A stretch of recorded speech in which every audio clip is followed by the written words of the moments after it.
Good morning, सुप्रभात, केम छो, सलाम। उम्मीद है आप सब लोग बेहतर होंगे, अपना ध्यान रख रहे होंगे। जैसा कि आप देख सकते हैं कि कई सारे स्टेट में लॉकडाउन की पोजीशन बन गई है और सबसे बड़ी बात यह है कि जब लॉकडाउन की पोजीशन बनती है तो वैसे में जो पर्पस होता है गवर्नमेंट का वो ये होता है कि वायरस की चेन को हम ब्रेक कर दें हम, ठीक है। लेकिन लॉकडाउन में भी यदि हम जो है वो लॉकडाउन की नौबत क्यों आती है, क्योंकि हम जो है वो नॉर्मल डेज में प्रोटोकॉल्स को फॉलो नहीं करते हैं। नॉर्मल डेज में यदि हम सब लोग मास्क का इस्तेमाल करें, प्रोटोकॉल को फॉलो करें तो लॉकडाउन की नौबत कभी नहीं आएगी। साउथ कोरिया ऐसी कंट्री जिसने लॉकडाउन नहीं लगाया, जहां तक मेरी जानकारी है कि उन्होंने लॉकडाउन नहीं लगाया, उन्होंने कंप्लीट लॉकडाउन नहीं लगाया, उन्होंने रेस्ट्रिक्शंस लगाए। दुनिया के सारे देशों ने रेस्ट्रिक्शंस लगाए, परंतु कंप्लीट लॉकडाउन लगाने पर क्या होता है कि रोजगार के अवसर, बिजनेस से सब कुछ एकदम से बंद पड़ जाता है, ठप हो जाता है। कहते हैं कि कोरोना वायरस ने जो है तकरीबन जो है वो दुनिया भर को जो है वो बिलियंस ऑफ डॉलर का नुकसान किया। उसने पूरी इंडस्ट्रीज को, कई लोगों को उसने बेरोजगार कर दिया है, कई लोगों को मध्यम वर्ग से जो है वो लोअर वर्ग में लाकर खड़ा कर दिया है। तो बहुत बड़ी क्राइसिस है ये। लेकिन मैंने कहा ना, इस क्राइसिस से जीतने का पूरा जो पावर है वो आम पब्लिक के पास में। आम पब्लिक मास्किंग का इस्तेमाल रखे, आम पब्लिक जो है वो इन्फेक्शन के सोर्स को जो है वो फैलने से रोके वोट के। अभी मैंने देखा कि पिछले 1-2 महीने पहले खूब सारे मैरिज फंक्शन सब कुछ हुआ, लोगों ने मास्क लगाना बंद कर दिया, सब कुछ बंद कर दिया। तो वो थोड़ा ध्यान रखना पड़ेगा, क्योंकि ये फैला कोई व्यक्ति तीसरा आके बाहर से नहीं फैला गया, ये हम लोगों के कारण ही फैला है, ठीक है। खैर, हम अब हमको देखते हैं कि दवाएं अवेलेबल नहीं है आसपास में, जो इंपॉर्टेंट इंजेक्शन रेमडेसिविर है वो भी अवेलेबल नहीं है, कि नॉर्मल एंटीवायरल दवाएं अवेलेबल नहीं है, ठीक है। मेडिसिन का स्टॉक खत्म होता चला जा रहा है, वैक्सीन की संख्या जो है वो आउट ऑफ स्टॉक हो गया है। तो ये सारी कंडीशन क्यों बनी? क्योंकि हमने जो है वो जब हमारे पास बेहतर समय था, बीच में एक समय ऐसा आया था कि जब केसेस काफी कम हो गए थे, तब प्रिकॉशन लेना हमने बंद कर दिया। यदि उस समय प्रिकॉशन लिया होता तो ये सेकंड वाला इंसिडेंस होता ही नहीं, ठीक है। खैर, अपने अपने सबके ओपिनियन है इसमें। कुछ लोग तो अभी भी मानने को तैयार नहीं है, कि कुछ लोग मानने को तैयार है। लेकिन वही वाली बात है कि चूंकि मैंने कहा ना कि अब इंटरेस्टिंग बात है कि इस पूरे के पूरे कोरोना वायरस को यदि हम पूरी दुनिया में जितना फैल रहा है ना, उसको हम जोड़ लें तो एक साइंटिस्ट ने मैथमेटिकल कैलकुलेशन करके बताया कि वो 1 टीस्पून के बराबर है। यानी पूरा वायरस सबके बॉडी में जो ग्रो कर रहा है निकाल लिया तो 1 टीस्पून के बराबर है। उसने हमारी दुनिया को हैरान और परेशान कर दिया है। चलिए, तो आज हम जिस बुक पर बात करने वाले हैं वो है वन ऑफ दी जो है इंडियन ऑथर है, बेहतर ऑथर है, डॉक्टर विजय अग्रवाल के। डॉक्टर विजय अग्रवाल जो है वो एक IAS अफसर भी रहे हैं और उन्होंने बहुत अच्छी बुक लिखी है उन्होंने। और उनका जो फोकस है बुक का वो केवल वो स्टूडेंट हैं जो कॉम्पिटिटिव एग्जाम की तैयारी कर रहे हैं, या जो स्कूल के लिए पढ़ रहे हैं, कॉलेज के लिए पढ़ रहे हैं, बड़े एग्जाम्स के लिए पढ़ रहे हैं, उस पर फोकस रख के वो जो है बच्चों को ध्यान रखते हुए बुक लिखते हैं। तो उनकी जो बुक है वो है, जिस बुक से मैं ले रहा हूं ये पैराग्राफ, पढ़ो तो ऐसे पढ़ो के। और ये one of the best seller book में से एक है। तो इस बुक में उन्होंने एक बड़ा अच्छा पैराग्राफ लिखा है। उन्होंने, आप में से कुछ बच्चों ने पूछा सर ये जो गुड बुक सीरीज है इसमें क्या एक बुक से आप एक ही पैराग्राफ लोगे? ऐसा नहीं है। मैं अलग अलग बुक के नाम से अलग अलग प्लेलिस्ट में क्रिएट करूंगा और जिस बुक का जो प्लेलिस्ट होगा उसका वो सेशन उसके अंदर डाल दिया जाएगा। लेकिन ताकि आपको मोनोटोनी ना लगे, आप बोर ना हो जाए, इसलिए मैं जो है बुक्स को चेंज करता रहता हूं। सीक्रेट वाली बुक है तो हमने एक पैराग्राफ लिया, अगली बार हम कोई दूसरा पैराग्राफ उससे लेंगे। हम के सैपियंस की बहुत डिमांड है, आप में से कई बच्चों के, तो सैपियंस से भी मैं पैराग्राफ लूंगा मैं के। आप में से कई बच्चों ने कहा है कि सर अल्केमिस्ट के बारे में, दी मॉन्क हू सोल्ड फरारी के बारे में आप जो है वो बताइए। तो मैं रिच डैड पुअर डैड, हम उससे भी पैराग्राफ लेंगे। तो और मेरी जो one of the favourite book है उससे भी मैं आपको कुछ चीजें बताऊंगा, वो है द ओरिजिन ऑफ ब्रांड्स, ठीक है। चार्ल्स डार्विन के कॉन्सेप्ट के आधार पर एक मार्केटिंग के जो एक एक्सपर्ट उन्होंने बुक लिखी हुई है द ओरिजिन ऑफ ब्रांड्स। तो बहुत अच्छी बुक है उठके, मैं उसके भी आपसे पैराग्राफ शेयर करूंगा उठके। तो यहां पर हम कन्फाइंड नहीं करेंगे कि केवल हम एजुकेशन से जुड़ी हुई बुक्स ही लेंगे हम, या कोई मोटी, हम सब तरह के ना सारे जो भी सूचनाएं हमको जो बेहतर चीजें मिल सकती है जिस बुक से, उसका एक्सट्रैक्ट निकालेंगे इसमें आपके। तो एक बुक मल्टीपल टाइम रिवाइज हो सकती है, चिंता मत कीजिए आपके। तो अभी जो है जो नीड ऑफ द आवर है उस पर हम बात करते हैं। तो आज जो जिस बुक को से मैं लेने वाला हूं उसका नाम है पढ़ो तो ऐसे पढ़ो। ऑथर इसके है डॉक्टर विजय अग्रवाल। इन्होंने अपनी बुक के पेज नंबर 36 में लिखा है, इस बुक में एक चैप्टर है उसका नाम है अध्ययन का मनोविज्ञान, द साइकोलॉजी ऑफ स्टडी। अध्ययन का मनोविज्ञान, द साइकोलॉजी ऑफ स्टडी। इसमें उन्होंने लिखा है, आखिर हम कोई पुस्तक पढ़ते क्यों हैं? इसलिए पढ़ते हैं क्योंकि हम उसमें दिए गए ज्ञान को जानना चाहते हैं। फिर अगला प्रश्न है कि हम ज्ञान को जानना क्यों चाहते हैं। मैं आपसे अक्सर कहता हूं कि जब मैं अपने लेक्चर लेता हूं, आपसे मैं कहता हूं कि लेक्चर को ये मत समझा करो कि ये सिलेबस का हिस्सा है, कोर्स पूरा कर रहा है। ये सोचा करो कि हम जानने के लिए पढ़ रहे हैं, कि सर किडनी पढ़ा रहे हैं जानने के लिए पढ़ा रहे हैं, हार्ट पढ़ा रहे हैं जानने के लिए पढ़ा रहे हैं, कि ब्रायोफाइटा पढ़ा रहे हैं जानने के लिए पढ़ा रहे हैं, कि हम जाने तो सही दुनिया में है क्या क्या। मैं हमेशा बोलता हूं, नहीं बोलता आपसे, देखो उस बुक में भी ये बात लिखी है। फिर अगला प्रश्न है कि हम ज्ञान को जानना क्यों चाहते हैं। इसके कई उत्तर हो सकते हैं। एक उत्तर यही हो सकता है क्योंकि वह ज्ञान हमारे लिए उपयोगी होगा। शायद अधिकांश मामलों में यही उत्तर सबसे सटीक, सबसे अधिक सही बैठेगा।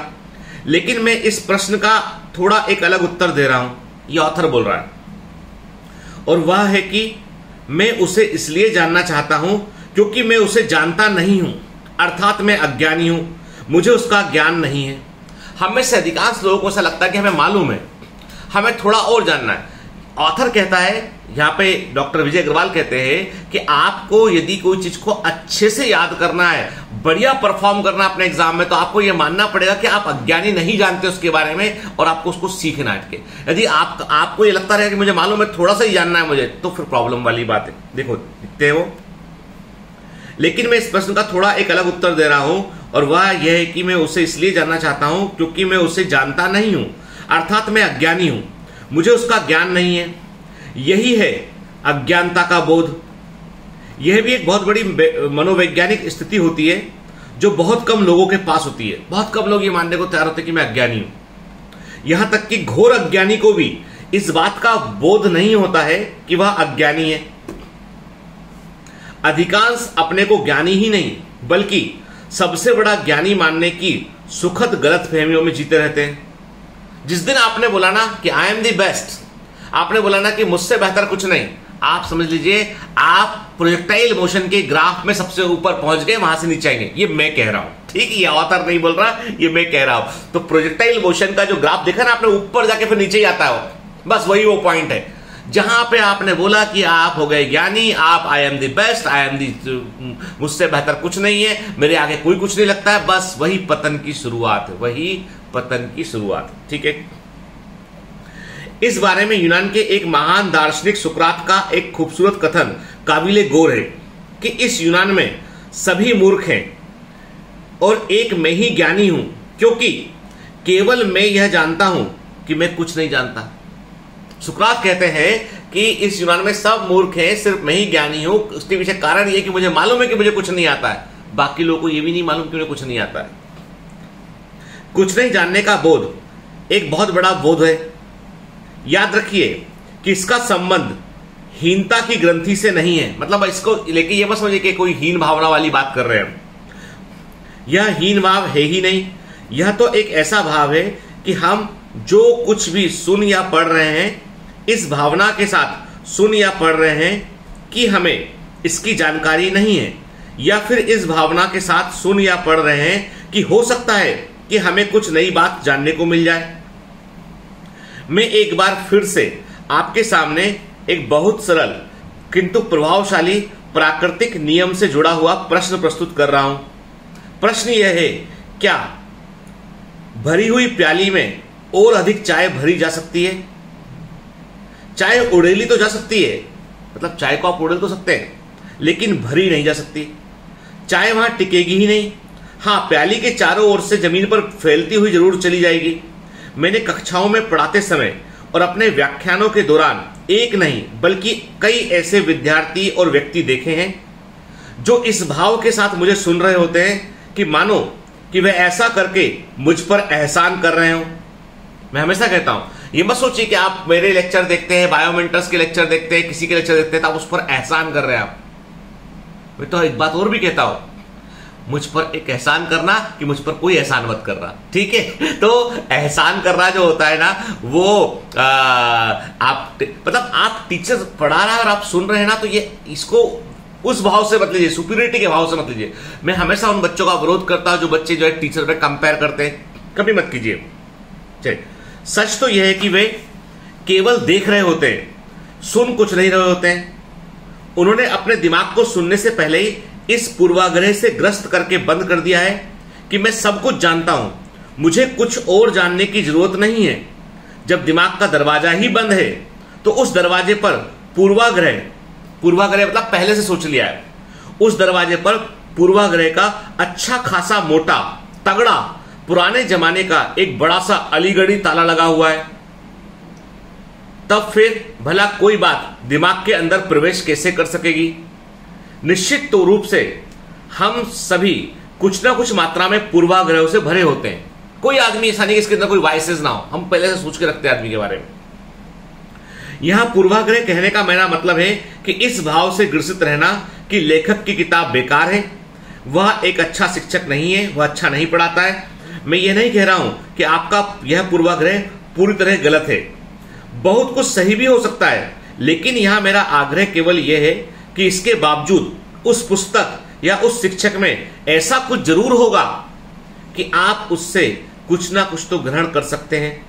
यदि आपके पास इससे बेहतर कोई विकल्प है तो फिर आपको उस विकल्प को चुनने में ना तो कोई हिचक करनी चाहिए और ना ही थोड़ी सी भी देरी करनी चाहिए। आप जब भी कुछ पढ़ें अपने को अंदर से बिल्कुल खाली करके पढ़ें। आप जब भी कुछ पढ़ें अपने को अंदर से बिल्कुल खाली करके पढ़ें। आप यह मानकर पढ़ें कि इसके बारे में मैं कुछ भी नहीं जानता।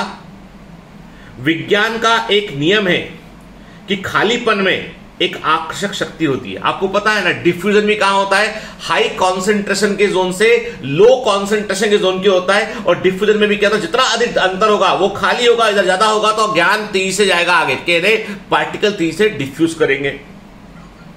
खालीपन में एक आकर्षक शक्ति होती है। आपको मालूम ही है कि जहां वायु का दबाव कम हो जाता है उसी ओर अधिक दबाव वाले क्षेत्र से हवाएं चलती हैं। वायु के दबाव के कम होने का अर्थ है वहां वायु का कम हो जाना, यानी कि उस स्थान का हवा से रिक्त हो जाना।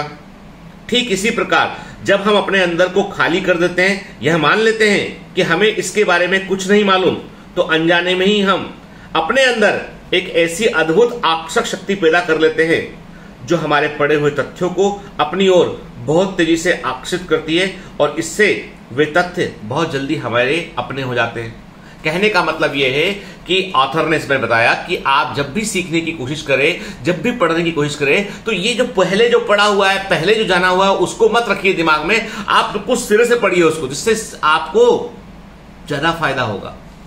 आई बात समझ में? तो बताइएगा जरूर कि ये सेशन कैसा लगा आपको और ये बुक कैसी लगी आपको, इसका पैराग्राफ कैसा लगा आपको, क्योंकि आपका ओपिनियन मैटर करता है। और दूसरी बात ये है कि हम हर बार हम अच्छी बुक्स को लेंगे, और मैंने पहले भी कहा है कि हम एक बुक से एक पैराग्राफ नहीं लेंगे, हम दूसरे पैराग्राफ भी लेंगे। हम तो अलग अलग प्लेलिस्ट में क्रिएट करा दूंगा, चिंता मत कीजिए, ठीक है? पढ़ते रहिए, मेहनत करते रहिए, और सबसे बड़ी बात है खुश रहिए, अपने लक्ष्य के प्रति समर्पित रहिए और उसे हासिल करने की कोशिश कीजिए। All the best.